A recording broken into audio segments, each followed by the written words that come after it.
Good morning, everyone. It is Tuesday, July 19th, and we are coming into a green market. We saw kind of a little bit of a mixed bag here with earnings that are coming out. Um, uh, Lockheed Martin had a split on what they were reporting.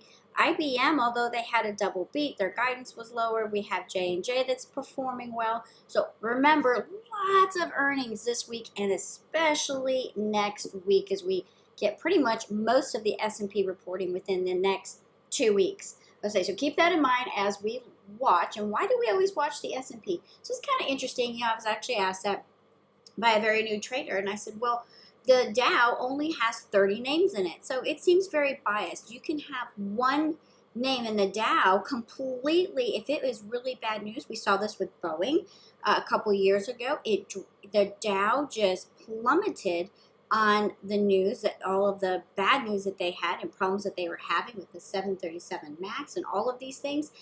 So it's not a good gauge. 30 companies, when you have thousands of them out there, not a good gauge. But the S&P 500 is a better gauge. It's a little bit bigger of a breadth of the whole market, and it's like the temperature, right? So we're taking the temperature of the market, and the SPY is very important. Now, what we have seen lately, I shouldn't say just lately, but tech has definitely infiltrated the market so much so that it is really a good temperature as well, but this is on the growth side. So you kind of have the more aggressive, like I said, growth side in the NASDAQ 100. Again, it's only 100 though. There's only 100 names there, whereas the S&P has 500 names, and obviously not all tech driven. There's all kinds of names in there, from healthcare and banking and just kind of everything. So that's why we watch the S&P 500. So the SPY itself is a weighted index. It's an ETF, weighted ETF. You can pull up and look at the unweighted SPY, and that's a really interesting thing to do from time to time, to kind of take the, again, more accurate, unbiased temperature, because there's no weighting in it. The companies are weighted according to their market cap. So something like Apple, if you pull up an Apple and a SPY chart side by side, well, what are you going to see? Let's just go ahead and do that real quick. A 3-day chart here on the SPY and Apple. We're going to do the same thing. And what do we see? Oh my goodness, they look very, very similar. Apple a little bit more bullish right now, but overall, as goes Apple, so goes SPY, or vice versa. So very dependent upon one another. So those are just some things to keep an eye on, and kind of put in the back of your head, where are we sitting in charts? Well, now that we're talking about where we are sitting in the chart, and not trying to put our bias on the chart, right? That's one of the worst things we can do as a trader, is try to forecast where it's going to go. Now we can look at probabilities by watching things like trend lines, right? Moving averages. Doesn't mean that's going to go there. There are things that happen within a chart that seems to be a trend. If you get moving averages that are incredibly stretched apart from one another, they tend to want to come back together. Gaps. We like to fill gaps on charts, especially in the indexes. Very few gaps are outstanding in index charts, and that's because our price action pretty much always comes back, grabs that gap, and then moves on. Speaking of that, we'll take a look at a few of those gaps that we're going to be concerned with here in the next couple of weeks. Right now, our S&P is sitting here right underneath this 34, but we have a beautiful squeeze of the 3, 8, and 20, and the 3 is just barely being lifted away from that 8 as of so far this morning. Yesterday we started out, we popped up, we were like, yay, we're going over the 34 EMA, look at that, we're looking at the 50, and all of a sudden we started sliding backwards so fast. I felt like, Jerry on Tom and Jerry, when he was trying to run to get out of the way, or not Jerry, but Tom trying to run and get out of the way as Jerry's about to drop a big weight on his head, and he can't do it, his feet are moving, and he's just going backwards. That's what this kind of felt like here yesterday. So we want to make sure that we actually get this move today. Now, the one thing we can say about yesterday's candle is that it did put in a higher high and a higher low, and as of right now, we're inside that candle, so potentially an inside candle day. Why are inside candles important?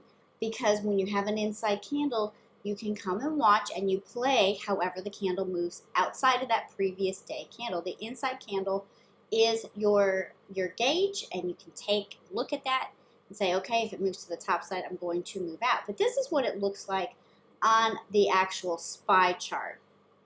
All right, again, squeeze here of the 3, 8, and 20. Not quite as tight to fire one of those TTM squeezes if that's something you watch. But it is very tight here. We'll see if we come back and push this right back up here and through that trend line. Now, something else that is on my chart here, and I want to point it out because I think, again, and I'm sorry this video is probably going to be a little bit longer than normal, but something that is important. You see this yellow line here?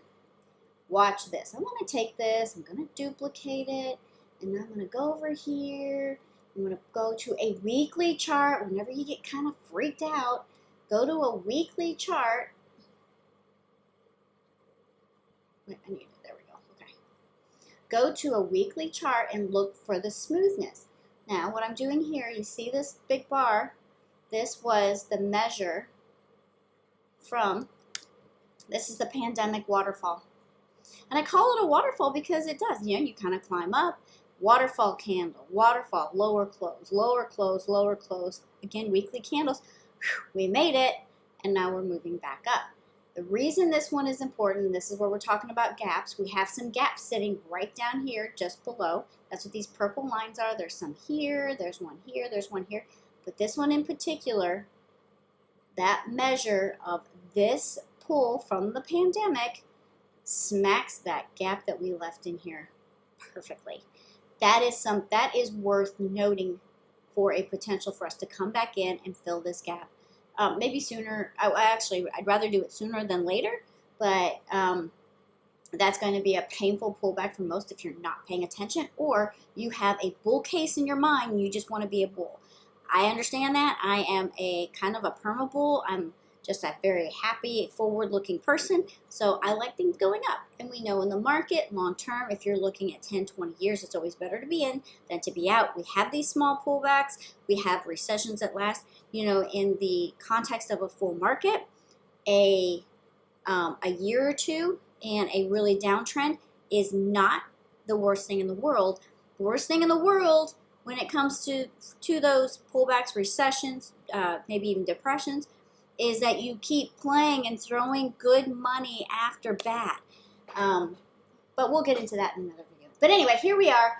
This is what we look like. Now, one thing that does concern me, right? This turned out to be a bear flag, and now we don't know. Not quite a flag because of how the candles are, but this is definitely a pennant, and we're waiting for it to play out. Okay, so here we go. Back to the daily chart. We can see this gap much closer, but we also have this large gap right here. So we like to fill them. Maybe we'll come up here and fill this and then come back down. We don't know. I'll tell you this, any pattern that plays out on a chart, whether it's a head and shoulders, inverse head and shoulders, cup and handle, you know when it actually is any of those patterns? After it's already done. So there you go. You don't know you're at the bottom until you're no longer there. You never know you're at the top until you're no longer there. Stop trying to pick up these falling knives and pick a bottom, because I will tell you, your serious traders, your consistent traders, and your calm traders are the ones who time their exits, not so much their entries. Okay, so that's my little spew on that. Let's hop into a few others. Oh, wait, real quick, let's take a look at BTC. Bitcoin continuing its move here. I don't really love these topping wicks. We hit this trend line in here. We pulled back a little bit. Nonetheless, I like coin, and that's the first one we're going to look at here. This is on our list today. Like the look in coin. I like the 70 call. Look at this, a nice squeeze of the 50 and 34. That is a lot of resistance. Triple top area. Looking for a break of that to the top side, and look at this volume that's put in here. This indicator that I have here is one that I really like. It shows buying and selling. There was quite a bit of selling inside yesterday, and we still ended up opening higher and closing higher. So we're going to keep an eye on that. I like the 70 call. Want to enter right around that 50 moving average, so that will be 60, 80, and of course that'll move throughout the day, so it could be a few cents here or there. I want to stop at 58.60. If it fails, I want to be out and wait for it to then make the move. Strength in Bitcoin, high volume testing that 50 MA. My targets are 63.38 and 69.36. I know that's a ways up there, but that's just what it is. Let's look at VERU. This one trades kind of funky. You know, it has, see back here, like no volume, right? It started gaining some popularity. More people are trading it. It's made some nice new highs. And the reason I picked this one is because you can trade it on the equity side or in the call side. Now, be cautious because volume can drop off kind of quickly on this, but we are seeing in the April 19th, 17 calls, and I believe it was the 19 calls, a lot of action. So I want to enter this around 17.35. Again, playing an inside candle here. So this candle, if it moves to the top side, you want to enter as it breaks that candle. If it starts to go to the downside, go ahead and grab a put. 15 puts down there look pretty good. You play it. You play that particular candle. However it breaks, however it looks to me like it's going to want to go up and test that 1777 here again. I like the 17 call. I want to enter around 1735. I'm going to stop at 1616 and watch for that breakout. Nice little, looks like this might turn into a, it's not just an inside candle, but this might pull a little bit more and turn into a nice little bull flag. All right, so that's VERU, and yes, I'm talking fast because I've had some Starbucks. Actually, I've had Pegasus coffee this morning. If you're up in the Pacific Northwest, Bainbridge Island, Pegasus coffee is amazing. However, I do love Starbucks too, and no, I'm not a Dunkin' fan. Please do not send me hate mail because I don't like Dunkin'. Okay, so taking a look here, yes, we've seen a lot of these candles yesterday that had this big topping whip. So this is an inverted hammer. Now, it is green because we did open and close higher than the previous day. A little bit of built up volume, and remember, a lot of earnings coming up, so we have those catalysts moving along, but we have a nice push and move up above the moving averages. We are hitting Fibonacci lines, we have point of controls, and if you use pivot points, you can see that we actually smacked a pivot point and then pulled back. This moved just with the market. It wasn't anything more indicative of Starbucks, but this discretionary spending that we have, we are seeing that these are actually moving quite well. Like the look in Starbucks. So I like the 80 call. Again, these are all in August, even though we have that shorter expiration date, or sorry, the earnings coming up. I like to play a little bit safer, so I'm going to go with the 819.80 calls.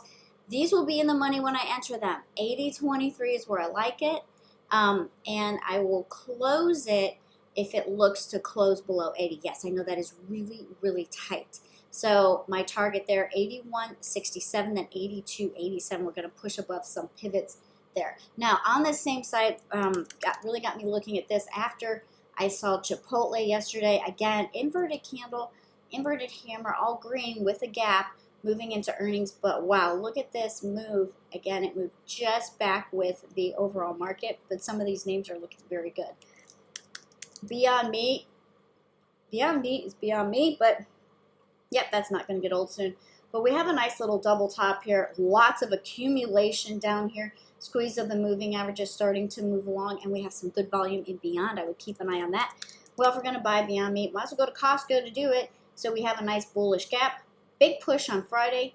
Came right back in yesterday, but caught at a beautiful point of control. That's what this big, thick red line is. We have a gap. We're above the 200. Looking for maybe another day of consolidation. That, we might get that, but keep an eye on that. And then the push on up, we like cost. We can also watch Walmart, Target, any of these shopping areas. And this is where we go buy all of our normal everyday stuff, right? So I like all of those. Boeing had a big deal yesterday, announced that Delta is buying 100 planes. Big pop up. We opened up right here, went up, brought it all the way back in, but we are still sitting on the 3. So although it looks kind of scary, I would look for this to maybe consolidate and push. Earnings again coming up. Check those earning dates, please, please, please, because sometimes you just don't want to hold through. And we are expecting the Senate to vote on the chip deal, the chip bill today. Politics size doesn't matter what you think about it or who's buying it or who's not, and oh my gosh. But it may give a very nice boost to chips. In the early going, they are moving up just a little bit here, but keep an eye on that. It will be a news-driven event. It will be very quick. I would not hold it overnight yet until we can prove that it can continue on. but NVIDIA, AMD, MRVL, MU, NXPI, INTC, right? Pat Genslinger is a big proponent of this CHIPS bill. Has been really working hard lobbying Congress to push it forward. So it is a slimmed down bill for those subsidies, but I think it may give the market, or may give that chip sector that little bit of a caffeine boost that it needs. Oh, maybe they'll give it some Starbucks. Okay, yep, Dad had too much coffee this morning. Okay, that is it for me this morning. If you have any questions, reach out. If you have any videos that you want to see, again, post it below. Please like or subscribe this, and subscribe to our channel. Share us on Twitter, and be sure to watch out for more videos. I do this nearly every morning, so if there's something you want to see, I can incorporate it into any one of these videos. Okay, everyone, have an awesome day. HeatherC, GivingTreeTrading.com if you have any questions, and I'll see you tomorrow.